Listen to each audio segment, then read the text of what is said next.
You ever notice how the loudest men in a room are usually the ones with the least to prove? The voice came out of nowhere, low and steady, but it didn't belong to anyone trying to be heard. It was almost swallowed by the clatter of trays and the constant hum of conversation that filled the naval base mess hall just after 1200 hours, when the midday rush hit like clockwork. Boots scraped against the polished floor, chairs dragged, silverware clinked against thick plastic trays, and the air carried the smell of coffee, grilled meat, and something fried just a little too long. At the far end of the serving line, an old man stood alone, slightly off rhythm with everything around him, as if the room moved on a different clock than he did. His jacket was simple, faded olive green, the kind you could find at any surplus store off a highway exit, worn but clean, sleeves just a fraction too long over hands that didn't fidget or rush. He didn't look lost, and he didn't look impressed. He just stood there, waiting. A sharp movement broke the flow. A tray slipped from someone's grip, crashing down with a metallic slap, food scattering across the floor and streaking across the polished black leather of a boot that didn't belong to the man who dropped it. Laughter followed instantly, loud, careless, contagious. The one who caused it, a broad-shouldered Navy SEAL with a confident grin and the kind of posture that came from years of being told he was among the best, didn't apologize. Marcus Hale just glanced down at the mess, then up at the old man standing in front of him. "Damn," he said, not sounding sorry in the slightest. "You just gonna stand there, or you gonna move?" The words weren't shouted, but they cut clean through the noise around them. A few heads turned. Not many, just enough. The old man looked down at his boot, where a streak of gravy had begun to settle into the creases of the leather. He didn't react right away. No sigh, no shake of the head, just a slow, deliberate breath, like he'd done this before. When he finally lifted his gaze, it wasn't angry. It wasn't offended. It was calm. Too calm. The kind of calm that didn't match the room. For a fraction of a second, something shifted in the air between them, subtle enough that most people missed it, but not everyone. A younger sailor a few feet away paused mid-bite, his fork hovering halfway to his mouth. Marcus didn't notice. Or if he did, he didn't care. He stepped closer, closing the distance in a way that wasn't quite aggressive, but wasn't friendly either. "You don't belong here," he said, his voice dropping just enough to carry weight without raising volume. A couple of his teammates behind him smirked, watching, waiting for the old man to respond, to stumble, to give them something to laugh at. The old man didn't move, didn't argue, didn't explain. His eyes stayed locked on Marcus, steady and unreadable, like he was measuring something no one else could see. Around them, the mess hall noise kept going, but thinner now, stretched, like a background track that had been turned down without anyone realizing why. Marcus tilted his head slightly, a half-smile forming. "All right," he said, almost amused now. "Let's make this simple." He gestured vaguely toward the uniformed men filling the room. "This space is for active personnel. So if you're standing in my line, you've got a reason to be here." He leaned in just enough to make it personal. "State your rank." The words did not land the way Marcus expected them to. Most men, when pressed like that, filled the silence quickly. They reached for something, anything, to justify their presence. A title, a badge, a raised voice. This man did none of that. He did not shift his weight. He did not glance around for support. He did not even blink right away. The question hung between them, simple and direct, but the old man treated it like background noise, as if it belonged to a different conversation entirely. For a moment, Marcus held his smirk, waiting for the hesitation, the stumble, the apology that usually followed. Instead, what he got was stillness. Not the awkward kind. Not the uncertain kind. The kind that made the air feel heavier, like the room had quietly leaned in without anyone realizing it. A chair scraped somewhere behind them, sharper than it should have been. Someone coughed, then stopped halfway through it. The old man finally moved, but only slightly. His gaze dropped, not in submission, but in consideration, like he was deciding whether the question deserved an answer at all. His right hand shifted just enough for the sleeve of his jacket to pull back an inch. It was a small movement, almost nothing, but it revealed something that did not belong to a civilian. Wrapped loosely around his wrist was a thin length of dull copper wire, twisted by hand, worn smooth in places where fingers had turned it over again and again. It was not decorative. It was not polished. It looked like something improvised, something kept, not worn. Marcus noticed it immediately. His eyes flicked down, then back up, curiosity slipping through his confidence for the first time. "What is that?" he asked, reaching out before the thought fully formed. His fingers brushed the wire, light, almost careless. The contact lasted less than a second. But something changed. Not in the room. In the man. It was subtle. A tightening around the eyes. A breath that came in slower, deeper, like it carried weight from somewhere far away. The noise of the mess hall seemed to stretch thin again, as if it had been pulled too tight across the moment. Somewhere, a tray dropped, but it sounded distant now, like it belonged to another building entirely. The old man's eyes did not leave Marcus, but they were not entirely here anymore. For a fraction of a second, something else flickered behind them. Wind. Not the coastal breeze outside the base, but something drier, sharper. The rhythmic thump of rotor blades, steady and distant. A voice over a radio, clipped and urgent, cutting through static. Ghost 6, we are pinned. The memory did not linger. It never did. It came and went like a breath, leaving only the weight behind. The old man's hand moved, not fast, not aggressive, just deliberate enough to break contact. He pulled his wrist back, letting the sleeve fall into place again, covering the wire like it had never been seen. Marcus blinked once, the moment slipping past him before he could fully process it.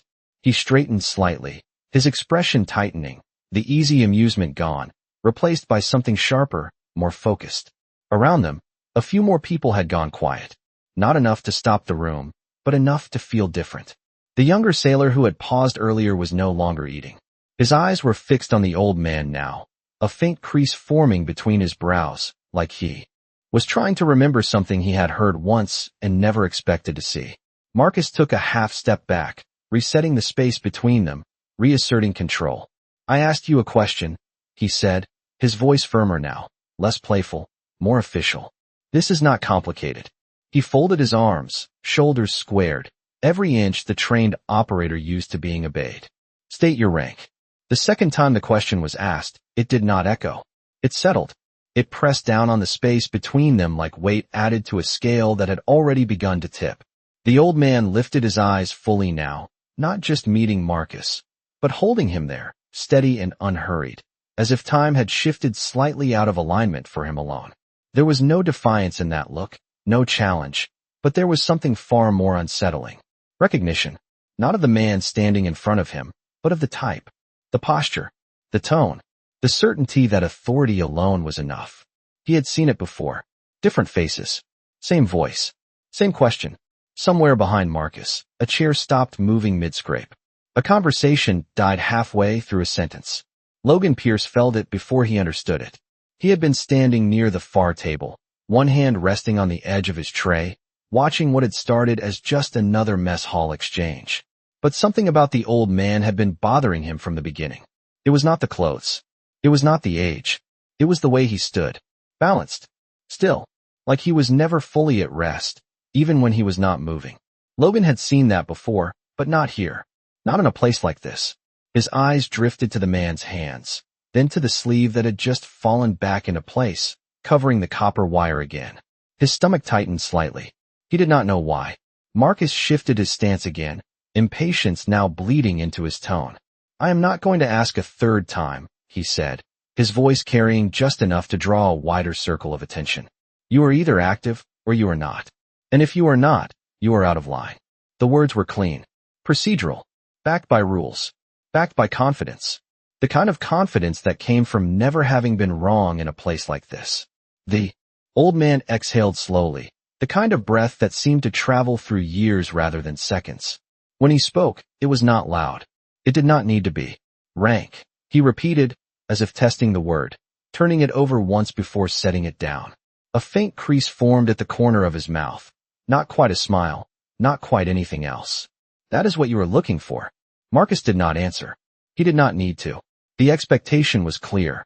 The room leaned in further, quiet building in layers, table by table, voice by voice fading out as people began to notice that something about this moment did not fit the usual script. Logan took a step forward without realizing he had moved. His voice came out lower than he intended. "Sir, maybe we should just..." He stopped himself. The word hung there, Incomplete. Not an order. Not even a suggestion. Just a hesitation that did not belong in a room built on certainty. Marcus did not turn toward him. His focus stayed locked forward. Stand down, he said quietly, the kind of command that did not need volume to carry authority. Logan froze where he stood, but his eyes did not leave the old man. Something was wrong. Not dangerous. Not chaotic. Just wrong in a way that felt like stepping onto ground that looked solid, but was not. The old man finally nodded once, as if a decision had been made, though no one else knew what it was. His gaze did not shift. His posture did not change. Only his voice, when it came, carried something different. Not louder, just final. Rank does not apply, he said. The words landed without force, but they did not move. They stayed where they were, fixed in the air between them. A pause followed. Not empty, not uncertain, deliberate, measured in heartbeats rather than seconds. Then he added, just as quietly, they called me Ghost 6. For a moment, nothing moved. The words did not echo, did not ripple outward the way most answers did. They landed, and then the room seemed to close around them. Ghost 6. It was not a rank. It was not a unit. It was not something you could verify with a quick glance at a badge or a line on a uniform. It was something else entirely. Marcus Hale did not react right away, but the confidence that had been sitting comfortably in his posture shifted, just enough to be noticed if someone was looking closely. His jaw tightened, not in anger, but in calculation. He had expected confusion, maybe even a joke in return. What he got instead did not fit any category he recognized. Ghost 6, he repeated, slower this time, like the words might reveal something if he handled them carefully. A faint scoff followed, but it lacked the sharp edge it had carried before. That is not a rank. The old man did not respond. He did not need to. The silence that followed his answer had already done the work. Around them, the mess hall had changed.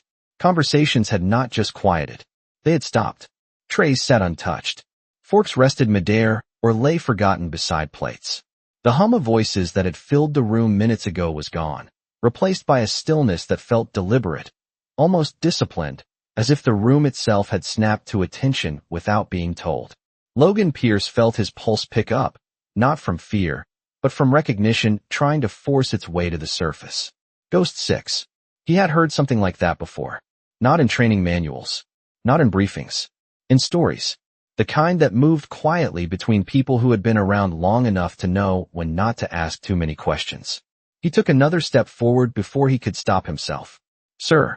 He started again, but this time the word carried weight. Not hesitation. Respect.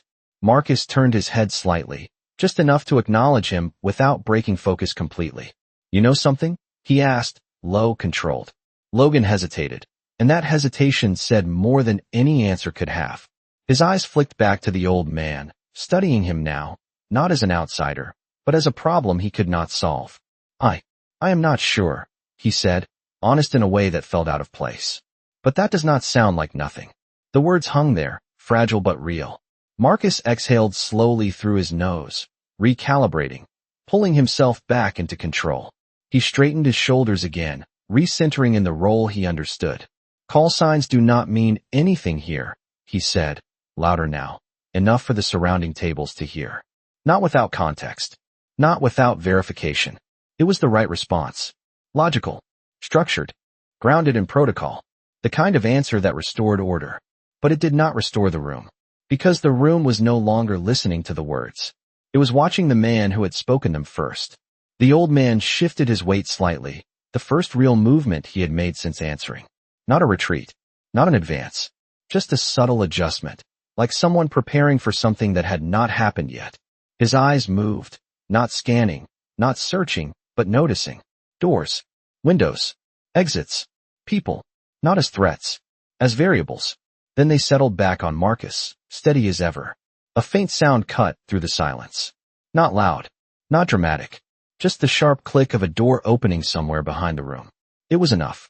Heads turned, one after another, like a chain reaction moving through the space. The old man did not turn.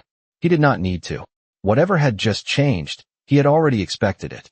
The sound of the door did not belong to the rhythm of the mess hall. It cut across it, sharp and precise, like something that carried intention. Heads turned in sequence. Conversations already gone. attention shifting as one toward the rear entrance where the light from the corridor spilled across the polished floor in a narrow line. Footsteps followed, measured, unhurried, each one distinct in the silence. Not rushed, not uncertain, controlled. The kind of pace that did not need to announce itself because it was always expected to be acknowledged. Marcus Hale turned fully this time, his posture adjusting before his mind caught up with it. It was instinct, training, recognition without thought. The shift rippled outward. Chairs straightened, shoulders squared. Conversations did not resume. They could not.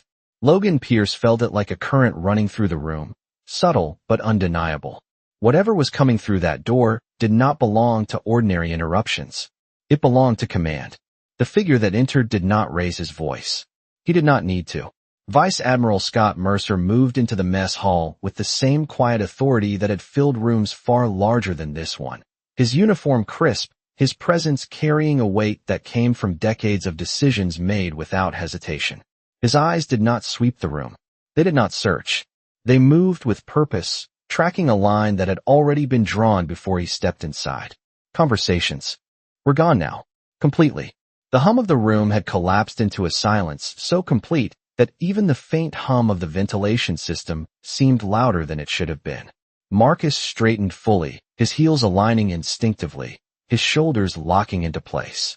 The reaction was immediate, automatic, and echoed by every service member within sight. A line of motion, clean and synchronized, as men and women rose to attention without being told.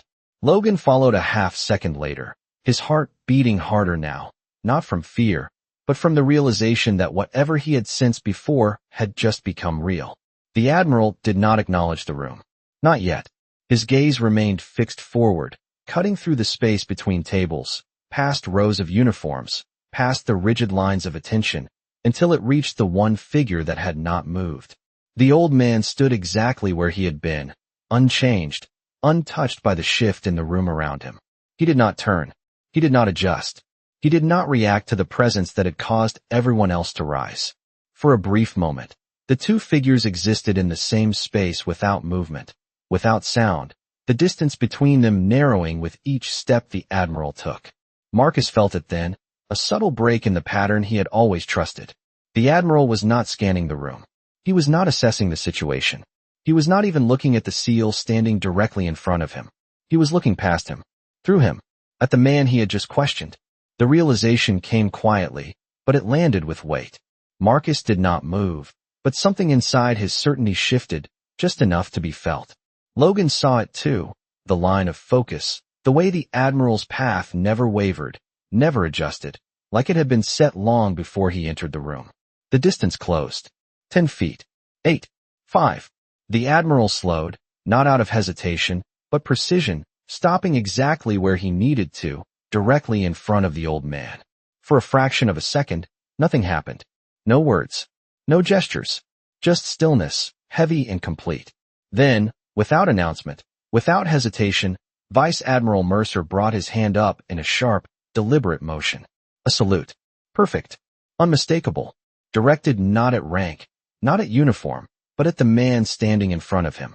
And in that instant, the room did not just fall silent. It froze. The salute did not end quickly. It held, suspended in the air with a precision that left no room for interpretation.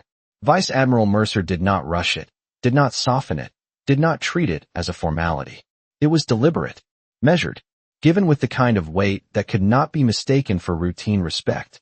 Across the mess hall, every man and woman already standing at attention felt it settle into place, heavier than any spoken order. Marcus Hale remained frozen where he stood, his posture locked, but his focus no longer on maintaining authority. It had shifted completely, pulled toward the moment unfolding directly in front of him. The old man did not return the salute immediately. He looked at the Admiral the same way he had looked at everything else since stepping into the room. Calm, unmoved, as if this, too, was expected. Then, slowly, with no wasted motion, he raised his own hand. Not as sharp, not as rigid, but steady, exact. The kind of movement that came from repetition carved over years rather than practiced for display. Their hands met the same invisible line in the air, held for a single breath that seemed to stretch longer than it should have, then lowered at the same time. No words followed. None were needed. The exchange had already said everything. Behind them, the room remained locked in silence, but the stillness had changed. It was no longer confusion. It was recognition trying to catch up. Logan Pierce felt it settle into him, like something clicking into place. The name, the posture, the way the admiral had walked straight past every other uniform in the room without hesitation. This was not a mistake. This was not courtesy. This was something else entirely. Marcus shifted his weight slightly, the first break in his stance since the admiral had entered. It was small, almost imperceptible, but to him it felt like the ground had moved under his feet by an inch. Enough to throw off balance. He cleared his throat quietly, the sound barely audible. "Sir," he said, addressing the admiral now, not the old man, his voice controlled but stripped of its earlier edge. "I was not aware." The admiral raised a single hand, not sharply, not dismissively, but with a subtle authority that ended the sentence before it could form. Marcus stopped immediately. No resistance. No hesitation. The chain of command did not bend. It adjusted. Vice Admiral Mercer did not look at him right away. His attention remained on the old man for one more second, as if confirming something that did not need to be spoken. Then, slowly, he turned his head. His gaze settled on Marcus, steady, level, not angry, not accusing, but unmistakably firm. "That is the problem," the admiral said, his voice low, even, carrying across the room without effort. "You were not aware." There was no rise in volume, no sharpness, but the words landed with more weight than anything that had been said before. Marcus felt it fully this time, not as a reprimand, as a correction, a recalibration. Around them, the room remained still, but the silence had shifted again. It was no longer just about what had happened. It was about understanding what it meant. The admiral stepped half a pace to the side, just enough to stand beside the old man rather than in front of him. Not blocking, not leading, standing with. It was a small adjustment, but it carried more significance than any formal introduction could have. Logan exhaled slowly, realizing he had been holding his breath without noticing. The pieces were no longer scattered. They were aligning, and the man standing in the middle of it all had not changed once. The words lingered longer than they should have, not because they were unclear, but because they carried a weight that required time to settle. "You were not aware." It was not an accusation. It was not even criticism in the way Marcus had been trained to expect. It was something colder, more precise, a statement of fact that left no room for argument. Marcus Hale stood still, every instinct in his training telling him to respond, to correct, to re-establish control over a situation that had slipped beyond his understanding. But there was nothing to correct, nothing to assert. The structure he relied on had already shifted, and he could feel it now, not as a collapse, but as something being quietly rearranged around a truth he had not seen coming. Vice Admiral Mercer let the silence sit for a moment longer, allowing the weight of it to settle across the room. Then, without raising his voice, he spoke. Again, this time not just to Marcus, but to everyone within earshot. "There are names," he said, slow and deliberate, "that do not appear in standard records. Not because they do not exist, but because they were never meant to." The words moved through the mess hall like a low current, subtle but undeniable. Logan Pierce felt his chest tighten slightly, the last pieces beginning to fall into place. This was not rumor. This was confirmation, delivered without detail, without explanation, but with absolute certainty. The admiral turned his head slightly, his gaze returning to the man beside him. There was no hesitation in it, no doubt. Ghost 6 is one of those names. A faint shift moved through the room. Not noise. Not movement. Recognition. The kind that did not come from knowing details, but from understanding what it meant when someone at that level chose to speak a name out loud. Marcus felt it fully now. The recalibration was complete. The man he had questioned was no longer an unknown variable. He was something else entirely, and Marcus had misread him from the first moment. He inhaled slowly, steadying himself, then spoke again, this time without the edge that had defined his earlier tone. "Sir," he said, addressing the old man directly now, the word carrying weight where it had not before. "I was out of line." It was simple, direct, no excuses attached, the kind of correction that did not try to soften itself. The old man looked at him for a moment, The same calm expression unchanged, but there was a subtle shift there, almost imperceptible. Not approval, not dismissal, just acknowledgement. He gave a small nod, nothing more, and that was enough. No lecture, no explanation. The moment passed as quietly as it had formed. Vice Admiral Mercer watched the exchange without interruption, then gave a slight nod of his own, as if confirming that the correction had been made. He stepped forward half a pace, his voice lowering again, returning to that measured tone that carried without force. Some roles, he said, do not come with rank insignia. They come with responsibility that does not fit inside a standard chain of command. He paused briefly, letting the words settle, then added, and when you encounter them, you listen first. The lesson was not directed at one man. It was directed at everyone in the room. Logan felt it clearly, the shift from confusion to understanding now complete. This was not just about one interaction. It was about something larger, something older. The old man remained exactly where he had been, unchanged by the explanation, unchanged by the attention, as if none of it altered who he was or why he had come. And that, more than anything, was what made the room understand. The room did not return to normal. It did not rush back into noise or movement the way it usually would after a moment of tension passed. Instead, it held its shape, quieter now, more deliberate, as if everyone present understood that what had just happened was not something to move past quickly. Vice Admiral Mercer let the silence breathe for a few seconds longer, then shifted his posture slightly, not breaking the moment, but guiding it forward. At ease, he said, calm and measured. The command moved through the room in a controlled wave. Shoulders relaxed, hands lowered, but the stillness remained, carried now not by uncertainty, but by respect. Marcus Hale exhaled slowly, the tension in his chest easing, though something else had taken its place. Awareness. The kind that does not come from training manuals or briefings, but from moments that rewrite how a situation is understood. He stepped back half a pace, clearing space without being told, his movements precise, intentional. No longer asserting position, making room for it. Logan Pierce lowered his gaze briefly, then lifted it again, studying the old man with a different focus now. Not trying to identify him, not trying to categorize him, just recognizing what stood in front of him. The old man did not acknowledge the shift directly. He did not look around to measure the effect he had caused. He simply turned, slow and unhurried, toward the serving line that had been interrupted minutes ago. The movement was simple, ordinary, almost out of place compared to everything that had just happened. He picked up a tray from the stack, the plastic edge making a soft, familiar sound against the metal rail.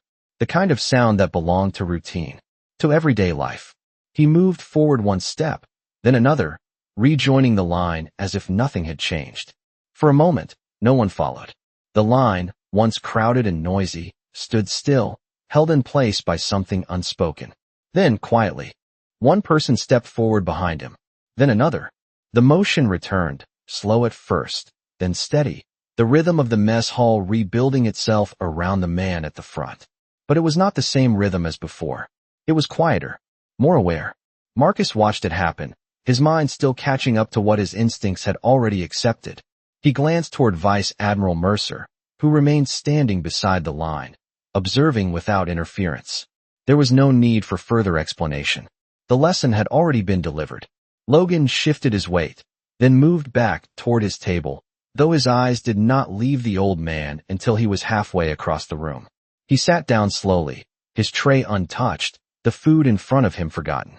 Around him, others began to move again, voices returning in low tones, conversations restarting carefully, as if testing the air before fully committing to normal. The old man reached the serving counter. The attendant behind it, a young civilian worker who had witnessed everything without fully understanding it, hesitated for a fraction of a second before speaking. "What can I get for you, sir?" The word came out naturally this time. No hesitation, no assumption. The old man looked at the options in front of him, then gave a small nod. "Coffee," he said, his voice the same as it had been from the beginning. Low, even, unchanged. The attendant poured it carefully, handing it over with both hands. The old man took the cup, steady as ever, and moved along. No ceremony, no acknowledgement of what had just taken place. Just a man getting his coffee. And somehow, that made the moment settle even deeper into the room. The mess hall slowly reclaimed its sound, but it never quite returned to what it had been. Conversations resumed in lower tones. Laughter came back softer, more measured, as if everyone understood that something invisible had shifted in the space they all shared. Marcus Hale remained where he was for a moment longer, watching the old man move through the line with nothing more than a cup of coffee in his hand, no trace of what had just happened carried in his posture. No pride, no acknowledgement, just quiet presence. Marcus exhaled once, steady and controlled, then stepped forward, closing the distance he had created earlier. He did not rush. He did not hesitate. When he reached the old man, he stopped at a respectful distance, not blocking, not confronting. "Sir," he said again, the word landing differently now, anchored in understanding rather than formality. The old man turned his head slightly, enough to acknowledge him without breaking his pace. Marcus held the moment carefully, choosing his words with the same precision he used in every operation, but this time, there was no strategy behind them. Just clarity. I should have listened first. It was not an apology shaped for effect. It was simple, direct, the kind that did not ask for anything in return. The old man studied him for a second, not judging, not weighing, just seeing him as he was now, not as he had been minutes before. Then he gave a small nod, almost imperceptible, but complete. No lecture followed. No correction. The moment closed as quietly as it had opened. Marcus stepped aside, letting the path remain clear, his posture no longer defined by authority, but by awareness. Across the room, Logan Pierce watched the exchange, something settling deeper inside him than any instruction he had received in training. He understood now that there were layers to service that could not be written down, names that carried weight without needing recognition, and men who had already proven everything long before anyone thought to ask. Vice Admiral Mercer observed it all without interference, his expression unchanged, but his presence steady, ensuring that the lesson did not fade as quickly as the moment itself. After a few seconds, he turned and walked toward the exit the same way he had entered, measured, controlled, leaving behind no announcement, no explanation, only the quiet certainty of what had just been witnessed. The door closed behind him with a soft click, and the room continued, but differently now. The old man found a seat near the far side, away from the center, placing his coffee down gently before sitting. He did not look around. He did not seek acknowledgement. He simply existed within the space, unchanged by it. Around him, people returned to their routines, but their movements carried a new awareness, a subtle respect that did not need to be spoken aloud. Marcus returned to his place among his team, quieter now, not diminished, but recalibrated, his confidence no longer rooted only in what he knew, but in what he had yet to understand. And in the middle of it all, the lesson remained, unspoken but clear, settling into every corner of the room like something that would not be forgotten. Some men do not need rank to be recognized, and some names are not meant to be explained, only remembered.